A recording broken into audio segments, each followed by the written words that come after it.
بسم الله الرحمن الرحيم الحمد لله رب العالمين أشهد أن لا إله إلا الله أشهد أن محمدا رسول الله لا إله إلا الله وحده لا شريك له الملك وله الحمد وله كل شيء قدير اللهم صل على سيدنا محمد عبدك ورسولك النبي الأمي وعلى آله وصحبه وسلم. All right, welcome to the African American Muslim Alliance of Tampa Bay, our weekly Islamic studies. Today, we will be having the two classes, the Mutasar al-Aqdari, the Book of Purification and Prayer, and we'll be again touching on how to fix your prayers if you made a mistake, if you added something to the prayer, or if you have removed something from the prayer. How do you fix your mistake? And then we will follow that with a reading from Imam Maulud's Purification of the Prayer.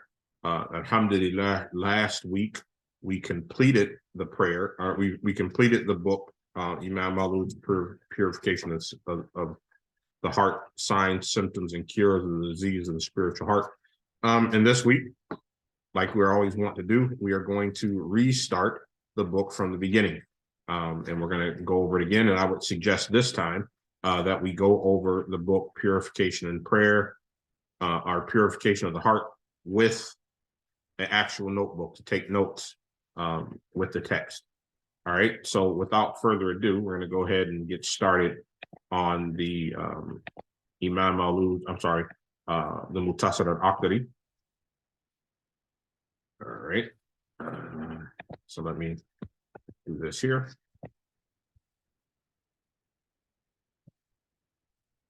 All right, share my screen. All right, just for a quick verification, can you all see this? Yes. Okay. Is the Facebook up and going?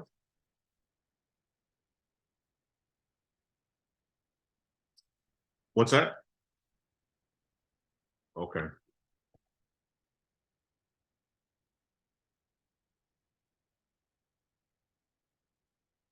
No, I'm just doing it over Zoom.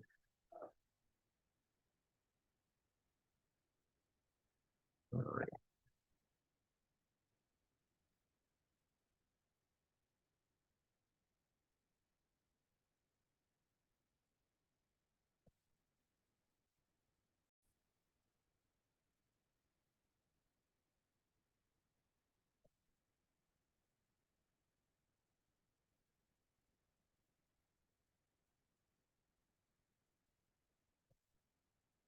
All right.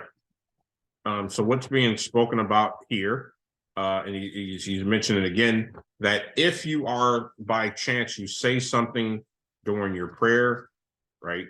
How do you rectify the mistakes that you made if you said something in your prayer?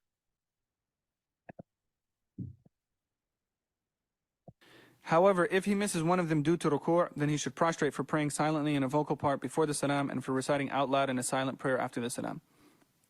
This is true whether it was the Fatiha or the Surah alone.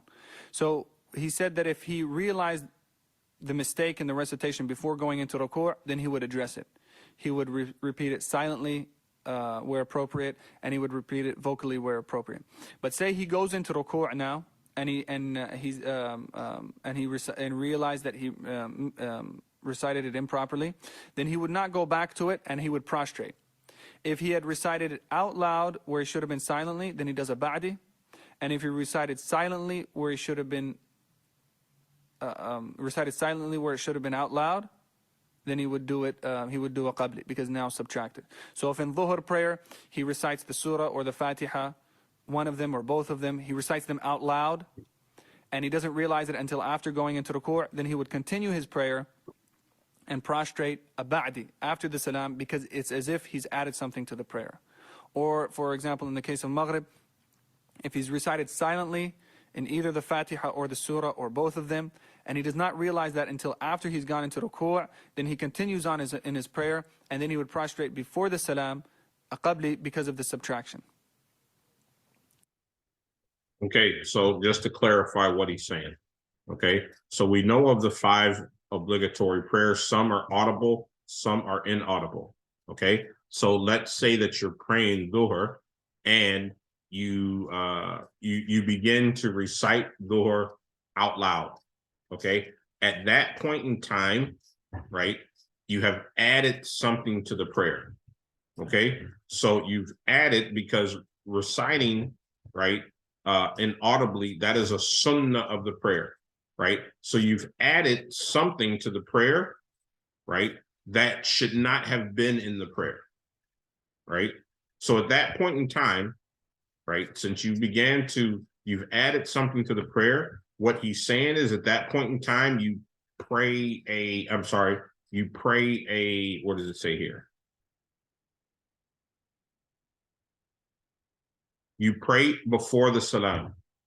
Okay, so you pray a qabli, right, which is before the salam, right? So you do the tashahhud, you go down with 2 prayers of forgetfulness, you recite the tashahhud again, right, and then you make your salam.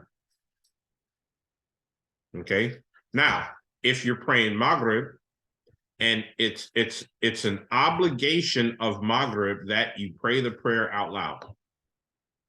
Okay, so if you recite it silently and you go into the ruku and you didn't catch it, you recited the entire Fatiha out loud, right, or silently. Now the issue is that you have left an integral part of the prayer.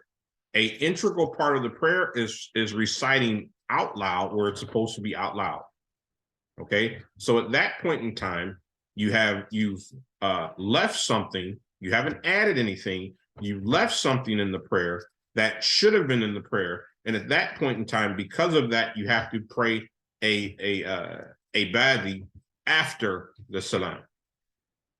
All right, so it's given 2 different conditions. If you add something to the prayer, right, that should not be in the prayer, okay, at that point in time, you do a qabli before. If you have left something out of the prayer that should be in the prayer, right, you do a badi after the salam. All right, and that's what he's speaking about.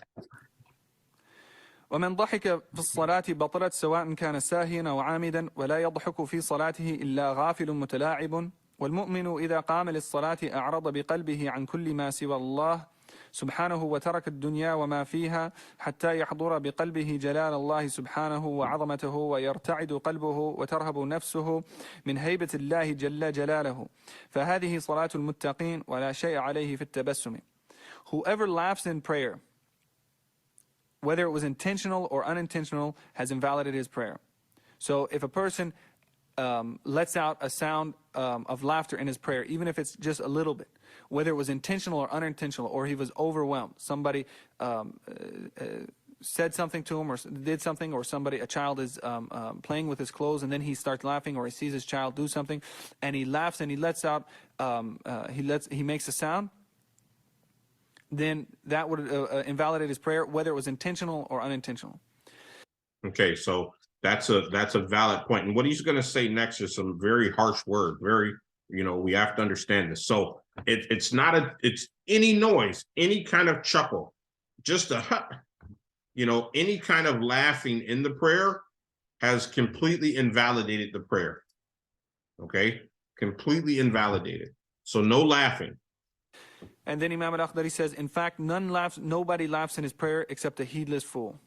As for the believer, if he stands for prayer, his heart turns to be to him. Away from everything other than Allah, glory be to him. He abandons the world and what is in it to the degree that he is completely present with his heart before the majesty and magnification and exaltedness of Allah subhanahu wa ta'ala. His heart flutters with awe and his soul is filled with awe-inspired reverence before the majestic position of his Lord, exalted is his majesty. This is the prayer of those who have fearful awareness. As for a smile, there is nothing owed for it. So that description that he gave is the prayer of the muttaqeen, and we ask Allah to make us from amongst them. Okay. So now what did he mention? A smile, right, does not invalidate your prayer.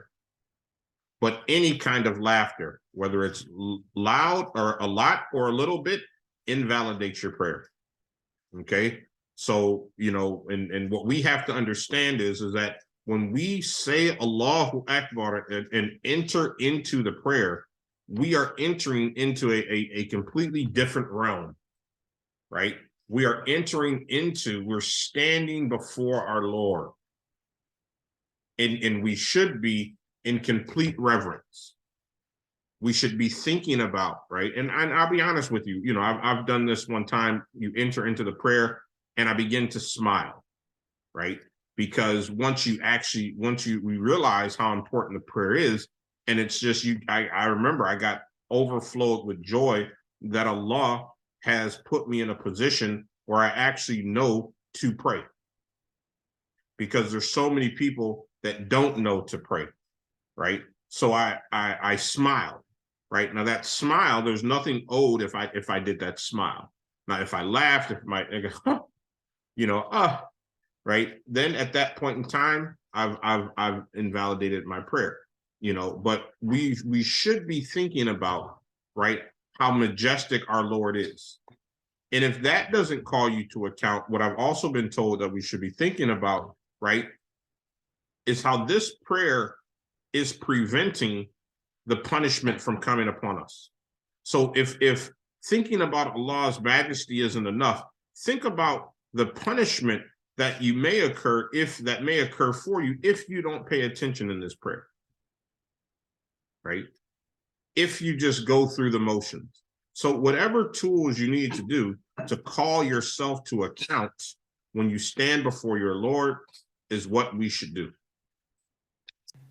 And he's saying that if he mentioned this after mentioning the hukam about laughing in the prayer, so he's saying if a person realizes this and realizes the station of the prayer and is in the prayer, no matter what happens, he's not going to be affected. So he wouldn't laugh. So he's saying whether a person laughed intentionally or unintentionally or was overwhelmed, if he was in the state of having the prayer of those who have fearful awareness, the muttaqeen, the pious, then nobody would be able to make him laugh, or he wouldn't have the ability, the capability to laugh in his prayer. As for a smile, there's nothing owed for it.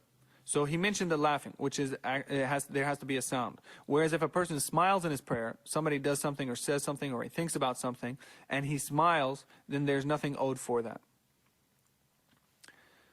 وبكاء الخاشع في الصلاة مغتفر ومن أنصت لمتحدث قليلا فلا شيء عليه ومن قام من ركعتين قبل الجلوس فإن تذكر قبل أن يفارق الأرض بيديه وركبتيه رجع إلى الجلوس ولا سجود عليه. The weeping of one in genuine humbleness is excused. There is nothing owed upon one who listens to someone talking for a moment.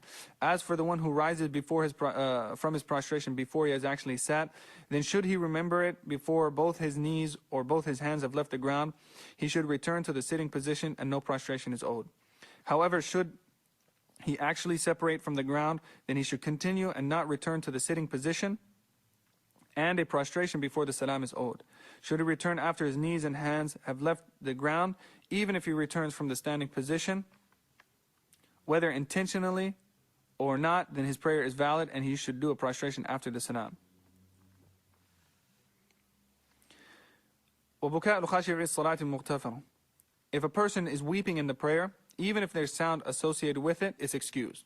So he mentioned that if a person laughs in prayer, a sound is made by the person in laughter, then his prayer is invalid. Whereas if a person is weeping and it's weeping done out of genuine humbleness,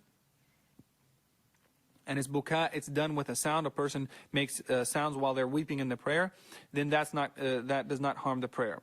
Whereas if it's not done out of genuine humbleness, he's thinking about a relative that died or something that he didn't get, and he starts to cry and a sound is made, then his prayer is invalid. So if it's only specifically talking about weeping, if a sound is made and it's done out of genuine humbleness. And of course, if it's done out of genuine humbleness and there's no sound, there's only tears, then of course this is also excused. there's nothing owed upon one who listens to someone talking for a moment. So if a person's in their prayer and somebody's mentioning something around them, they're saying, oh, you know, so-and-so, he got better, he was sick, and so, or so-and-so who was traveling, he got back home and everything's fine, and or he's talking about some important news or something, whatever it may be, and he listens into that for a minute, then there's no harm in that. As for the one who rises from his prostration before he has actually sat, then should he remember it before both his knees or his hands have left the ground, he should return to the sitting position and no prostration is owed. So this next paragraph is talking about a person that forgets to do the middle sitting. So if a person, the first tashahhud, after coming up from the prostration, he should sit down. After 2 rak'ahs of maghrib or dhuhr or isha or asr, he should sit down and do the middle sitting, the tashahhud. But say he forgets to do that, and from the prostration he begins to stand up. He's saying if his hands and his knees have not left the ground, then he should just sit back down and complete his tashahhud, and there's nothing owed upon him. So he wouldn't have to say, well, I almost stood up and now I sat down, so I've added something to the prayer. He's saying, no, that's not considered an addition that would require a ba'di, a prostration after the salam. So if either one of his hands are on the ground or one of his knees, one of those 4 things, the 2 hands or the 2 knees, as long as one of them is still on the ground, then he sits back down and there's nothing owed. However, should he actually separate from the ground, then he should continue and not return to the sitting position, and a prostration before the salam is owed. Okay, so if let's say that we're praying dhuhr, right? I've made my first rakat, I've made my second rakat, right? And I'm coming up from I'm picking my head off of the ground, right? And I've lost track and I begin to stand up. Okay. Now, at this point in time, I should not be standing up. I should remain sitting, right? To do the tashahhud, right? But if I begin to stand up and I remember, right, before either all of my hands or all of my knees have left the ground, I can go back down in the sitting and I don't owe anything. At that point in time, I have not added anything into the prayer. Okay? If I remember before either my hands or my knees leave the ground. Okay? But if I'm up and everything begins to come, my hands and my knees are off the ground, at that point in time, I've added an extra standing to the prayer. I should have been sitting, right? But instead of sitting in the prayer, I was standing, right? Now, what he's saying is at this point in time, you should keep standing up, right? Because if you go straight back down to the sitting, right? Now that means that you have left a standing, you've left a recitation of the Fatiha, right? You've left a bowing, and you've left ruku for the 3rd and the 4th rakat, right? So you're leaving all of these things. If when you stand up and you say, oh, I forgot, and you sit back down, right? Now you've left a whole chain of obligations in the prayer. But if you keep standing, the only thing that you've left is a sitting, right? And a tashahhud, right? So you only left one thing, rather than if you begin to stand, you make a mistake, you're standing up, and then you say, oh, I made a mistake, and you sit back down. Now you've left a whole string of obligations of the prayer. So that's for that reason they say if your hands and your knees come off the ground, continue to go up, continue to stand. Don't sit back down. Okay? Don't sit back down, thinking that, oh, I made a mistake, right?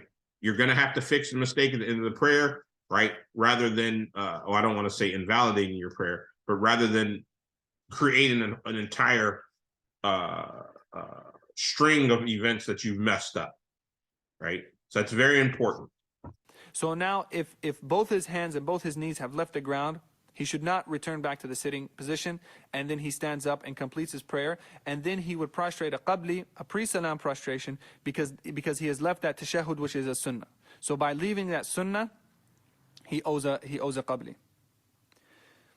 Should he return after his knees and hands have left the ground, even if he returns from the standing position, whether intentionally or not, then his prayer is valid, and he should do a prostration after the salam.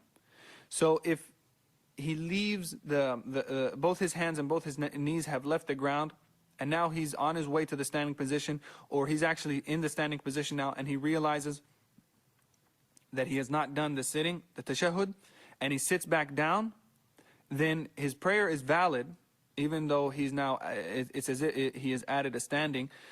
His prayer is valid, but he would do a prostration after the salam. He should not do that. He should not sit back down. But if he does it, the prayer is valid. So there's three situations. There's one where the knees, both knees, or both knees and both hands, or even one of those four things are still touching the ground.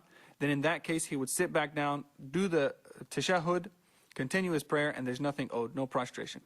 If both his knees and both his hands have left the ground, then he continues standing, completes his prayer, and then he would do a qabli because of missing the tashahhud, which is a sunnah. If he has stood up or left the ground with both his hands and both his knees and gone back to the sitting position, his prayer is correct, but he would owe a ba'di, a post-salam prostration, because of addition.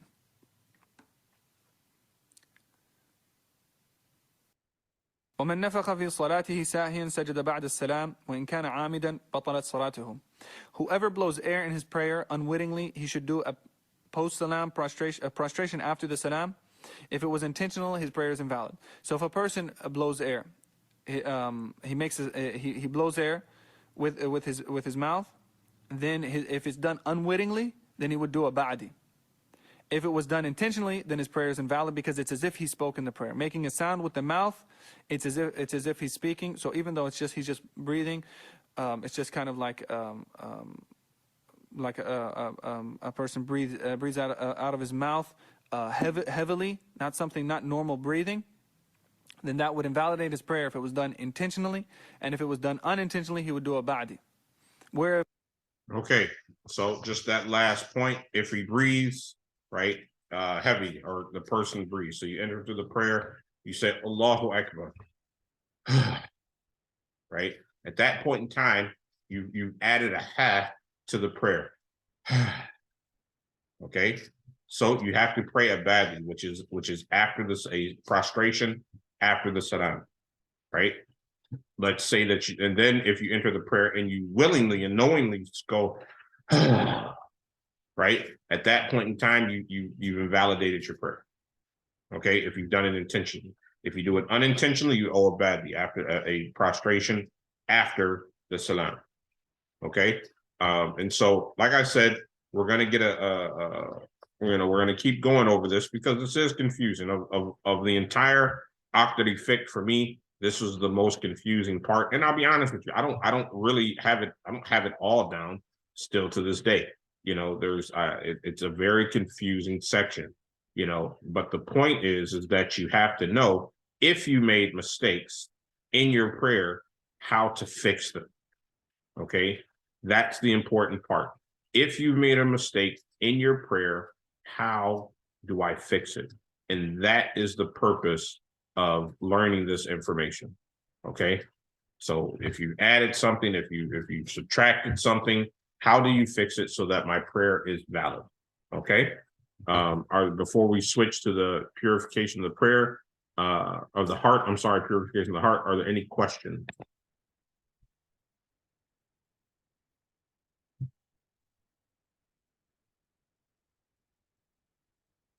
Anyone?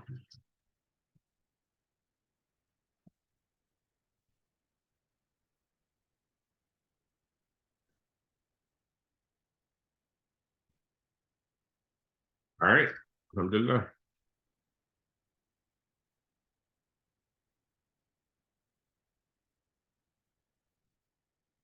Nothing in the chat. Let's go ahead and begin.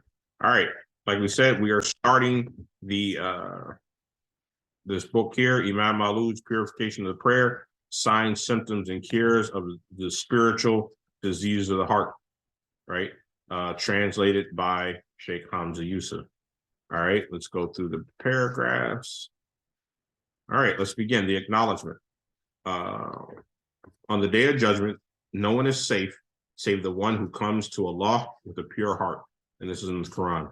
Surely, in the beast of humanity is a lump of flesh. If sound, then the whole body is sound. If corrupt, then the whole body is corrupt. Is it not the heart? The Prophet Muhammad SAW. Blessed are the pure at heart, for they shall see God. And this is a quote of Isa ibn Maryam. Okay, whoever has not thanked people has not thanked God, said the Prophet Muhammad SAW. This work is the result of a collaboration of many people. I am honored to have studied the meaning of this poem with my friend and pure-hearted teacher, Abdullah Old Agmanna. I also thank the eminent scholar and spiritual master, Sheikh Muhammad Hassan Old Al-Qadam, for giving me license to teach and translate the poem, and whose understanding commentary on it was my constant companion during the classes and remains so today. Thank you, Feridun Majadidi, for your continued love and support, and for having the zeal to organize the class in the small blessed school that has become Zaytuna. More gratitude than can be expressed goes to the Dr. Hashim Alusi, who humbly sat on the floor against the window to attend the original classes that would become this text. He saw from the start the importance of this work, and through his extraordinary effort, helped realize more than I had hoped to with the Zaytuna Institute. I also thank my sister, Nabila, who has worked tirelessly through her Alhambra Productions to spread this message. I am grateful to Hashim Mahmoud for his careful editing of the translation of the poem, and to my friend and artist, Abdul Latif Whiteman, for his beautiful design of the cover. Special thanks and appreciation to Ibrahim Abu Sharif, whose editing makes the book as much as it is mine. Great thanks also to Osama Osman, who saw the importance of the book on the topic and took the work to its completion. Finally, my immense gratitude goes to my mother, goes to the mother of my children, Liliana, whose pure heart is fortitude enough not to need the contents of this book. Right, as we move on, that is, we do understand that this is, being a mother is a spiritual path. So that's what he's saying there, right? That is what he's saying there. All right, this is the translator's introduction. This is, this book was translated by Sheikh Hamza Yusuf. Almost universally, religious traditions have stressed the importance of the condition of the heart. In the Muslim scripture, the Day of Judgment is described as a day in which neither wealth nor children shall be of any benefit to anyone except one who comes to Allah with a sound heart. This is in the Quran, Surah 26, Ayah 88 and 89.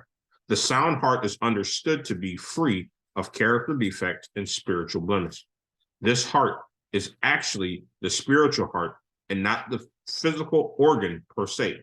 Although in Islamic tradition, the spiritual heart is centered in the physical. One of the extraordinary aspects of the modern era is that we are discovering aspects about the heart unknown in previous times. Although there are remarkable insights in ancient traditions. For instance, according to the traditional Chinese medicine, the heart houses were what are known as Shen, which is spirit.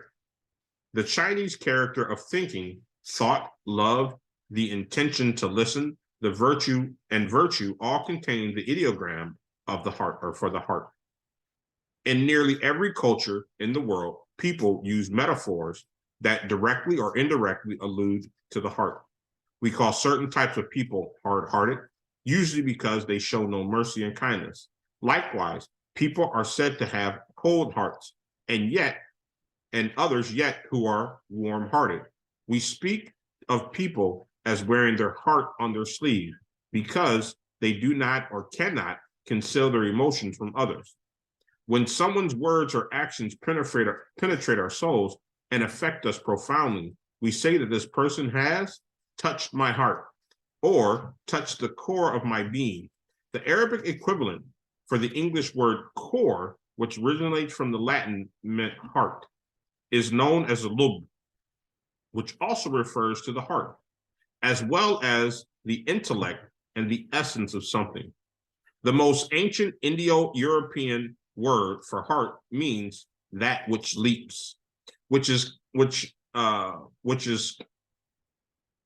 consonant with the idea of the beating heart that leaps in the breast of man. People speak of their hearers as leaping for joy. People also say that their heart skipped a beat. When they come upon something startling that elicits from them a very strong emotional response, when people fall in love, they speak of stealing one's heart. There are many other metaphors involving the human heart, owing to its centrality in life. These phrases, however, casually we may utter them today, have roots in ancient concepts. The ancient were aware of spiritual diseases of the heart, and this understanding is certainly at the essence of Islamic teaching. The Quran defines three types of people: al-mu'minun, al-kafirun, and al-munafiqun, right? Which are al-mu'minun, the believer, kafirun, the scoffers or atheists, right? Munafiqun, the hypocrites. The believers are described as people whose hearts are alive and full of light, where the scoffers are in darkness, is one who is dead, and then we revive with faith and made for him a light by which to walk among the people, like one who is in darkness from which he cannot exit. This is the Quran 6:122. According to commentaries of the Quran, the one who was dead refers to him having a dead heart, which God revived with the light of guidance, that one may walk straight and honorably amongst human beings. Also, the Prophet Muhammad sallallahu alaihi wasallam said, the difference between the one who remembers Allah and the one who does not is like the difference between the living and the dead. In essence, the believer is someone whose heart is alive, while the disbeliever is someone whose heart is spiritually dead. The hypocrite, however, is somebody whose heart is diseased. The Quran speaks of certain people with diseased hearts, self-inflicted, we understand, and as a result, they were increased in their disease. This is Surah Baqarah, ayat number 10. The heart is centered slightly to the left side of our bodies. Two sacred languages of Arabic and Hebrew are written from right to left, towards the heart, which, as some have noted, mirrors the purpose of writing, namely to affect the heart. One should also consider the ritual and circambulation or circling around the ancient house, the Kaaba, in Mecca during the pilgrimage. It is performed in a counterclockwise fashion, with the left side of the worshiper facing the house, with the heart inclined towards it to remind us of God and his presence in the life of humanity. Okay, the physical heart, which houses the spiritual heart, beats about 100,000 times a day, pumping 2 gallons of blood per minute and over 100 gallons per hour. Okay, if one were attempt to carry 100 gallons of water whose density is lighter than blood from one place to another, it would be an exhausting task. Yet the human heart does this every hour of every day for an entire lifetime without respite. Okay, thinking about the magnificence of Allah's creation, this magnificence of this heart. The vascular system transporting life-giving blood is over 60,000 miles long, more than 2 times the circumference of the earth. So this is what in each one of us, this heart that Allah has given us is pumping over 100 gallons, right, of blood an hour over 60,000 miles of vascular system, right? And it does this for 60 years, 80 years, 100 years with no complaint, right? What a magnificent blessing that Allah has given us. So when we conceive of our blood being pumped throughout our bodies, know that this means that it travels through 60,000 miles of a closed vascular system that connects all the parts of the body to the vital organs and the living tissues to this incredible heart. Okay, we're gonna 1 more minute and then we're gonna go ahead and stop before the Zoom ends. We now know that the heart starts beating before the brain is fully fashioned. That is, without the benefit of a fully formed central nervous system. So the heart begins to pump in the womb before there's a nervous system, right? The dominant theory states that the central nervous system is what controls the entire human being, with the brain at its center. Yet we also know that the nervous system does not initiate the beat of the heart, but that it is actually self-initiated, or as we would say, initiated by God. We also know that the heart, should all its connections to the brain be severed, as they are during the heart transplant, continues to beat, right? So this is an amazing organ, the heart, right? And we're going to continue on talking about the beauty and the wonders of the heart. Okay, so we have less than a minute to go, probably about 30 seconds, and I don't want it to end on you guys. Thank you guys for coming. I really do appreciate it. I will see you guys Wednesday for our next Islamic studies class. Assalamu alaikum, guys.